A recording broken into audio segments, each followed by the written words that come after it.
Assalamualaikum warahmatullahi wabarakatuh. Allahumma sholli ala Muhammad wa ali Muhammad. Jumpa lagi dengan Mahardika Islamika. Pada konten kali ini kami akan mengangkat judul 10 suku Israel yang hilang dalam tinjauan linguistik. Kisah Raja Zulkarnain ke-35. Prolog.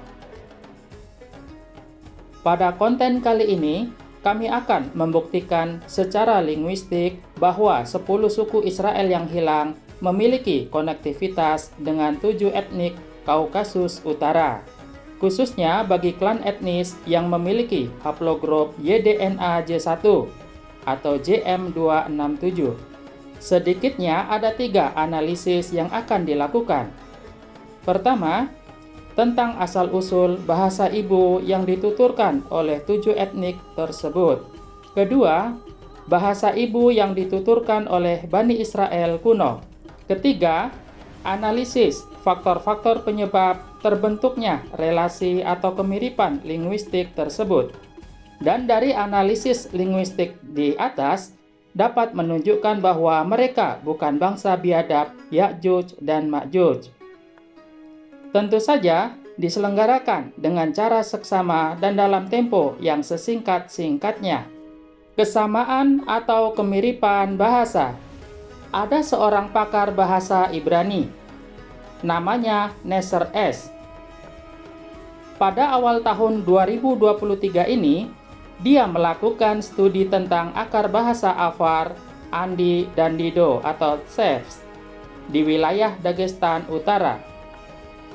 Penelitian itu dikhususkan untuk pencarian jejak kosakata Ibrani ke dalam 3 bahasa itu, berdasarkan metode analisis linguistik, etimologi, dan sejarah komparatif.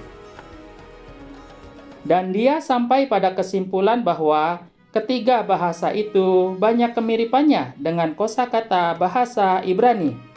Lebih jauh lagi dia berkata, sepanjang sejarah perkembangannya, bahasa Kaukasia bertemu dengan bahasa Ibrani yang meninggalkan jejaknya, di mana koneksi genetik juga dapat dilacak. Penyerapan bahasa Ibrani telah menjadi subjek studi terperinci.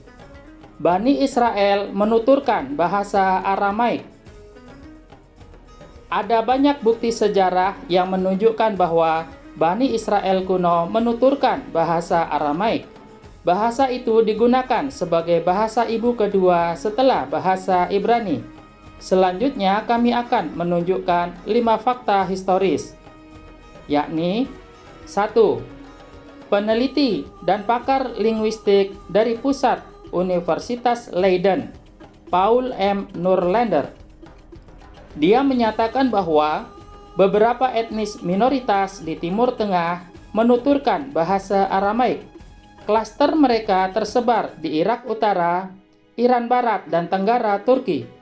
Dan pada umumnya mereka merupakan keturunan dari Bani Israel kuno.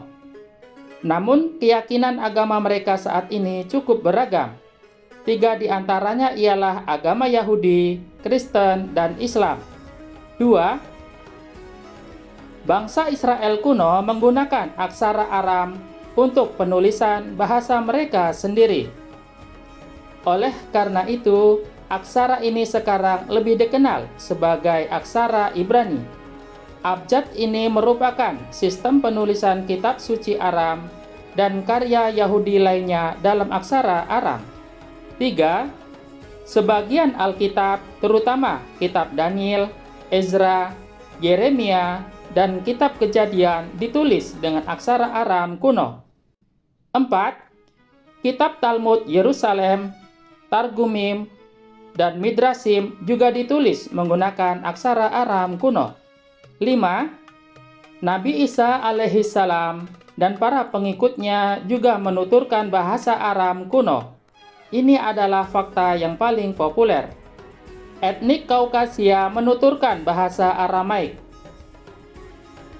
Dan di sisi lainnya, saat ini 7 etnis di Kaukasia juga menuturkan bahasa Aramaik.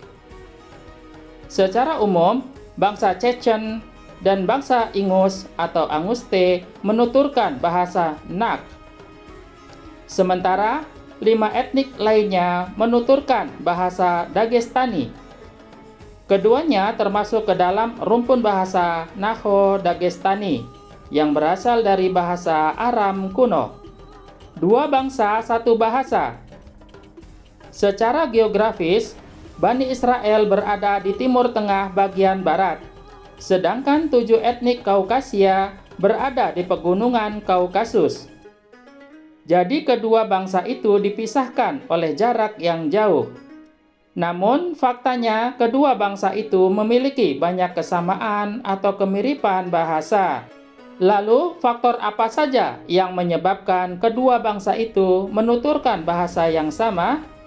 Setidaknya ada 5 faktor penyebab terbentuknya relasi, kesamaan atau kemiripan linguistik di antara mereka, yaitu 1. Bani Israel kuno dan 7 etnis di Kaukasus Utara menuturkan bahasa Aramaik. 2. Bahasa Ibrani dan Nakho-Dagestani termasuk ke dalam rumpun bahasa Semitik. Oleh karena itu, keduanya memiliki banyak kemiripan kosakata. 3.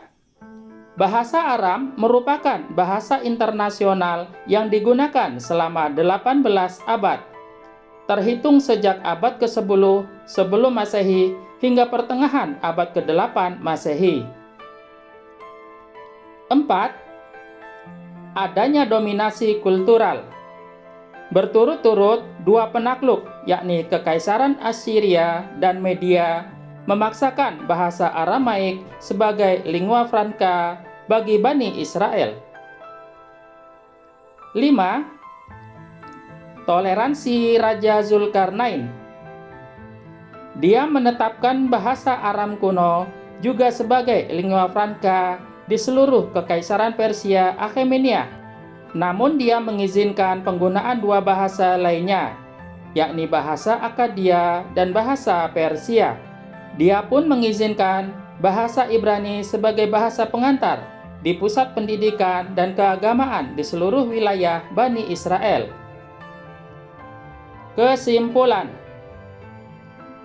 Dari uraian singkat di atas, kami dapat menarik 5 kesimpulan sebagai berikut. 1. Bani Israel kuno dan 7 etnis di Kaukasus Utara menuturkan bahasa Aramaik. Ini menunjukkan bahwa bukti primer berupa kesamaan genetik didukung oleh bukti sekunder berupa kemiripan linguistik. 2. Secara linguistik, Bani Israel kuno dan 7 etnis di Kaukasus Utara menuturkan rumpun bahasa Semitik. Fakta ini membuktikan bahwa mereka bukan Ya'juj dan Ma'juj, karena bangsa barbar itu menuturkan rumpun bahasa Japetik. 3. Selanjutnya, ke-7 etnis di atas menjadi bangsa pribumi Kaukasia. Mereka menuturkan bahasa Aramaik, rumpun bahasa Semitik. Oleh karena itu, mereka berhak disebut sebagai bangsa Semit. 4. Sedangkan para agresor atau penjajah di wilayah itu tidak berhak disebut sebagai bangsa Semit. Mereka seharusnya disebut bangsa Japetik, dan keturunannya terdiri dari 2 golongan, yakni bangsa Proto-Indo-Eropa dan bangsa Altaik. 5. Dari bangsa Altaik melahirkan bangsa Turkic Khazars dan bangsa Mongoloid. Selanjutnya pada tahun 740 Masehi, bangsa Turkic Khazars memeluk agama Yahudi, namun lebih dikenal sebagai bangsa Yahudi Ashkenazi. Dan pada masa modern ini, mereka mengklaim sebagai bangsa Semit atau Bani Israel keturunan Nabi Yakub alaihi salam. Epilog. Pada konten selanjutnya, kami akan menganalisis secara genetik terhadap satu suku bangsa yang disebut sebagai Bani Israel suku ke-13. Insya Allah. Mereka inilah Bani Israel palsu, namun mengklaim dirinya sebagai bangsa Semit. Bahkan mereka juga mengklaim sebagai pewaris sah negeri yang dijanjikan di Palestina dan kota suci Yerusalem. Selanjutnya mereka mencetuskan cita-cita politik Zionisme yang bersifat apartheid dan rasialis. Dan sebagian ulama, cendekiawan, dan ahli sejarah menafsirkan mereka sebagai kaum Ya'juj dan Ma'juj akhir zaman. Wallahu a'lam. Wabillahi taufik wal hidayah. Wassalamualaikum warahmatullahi wabarakatuh.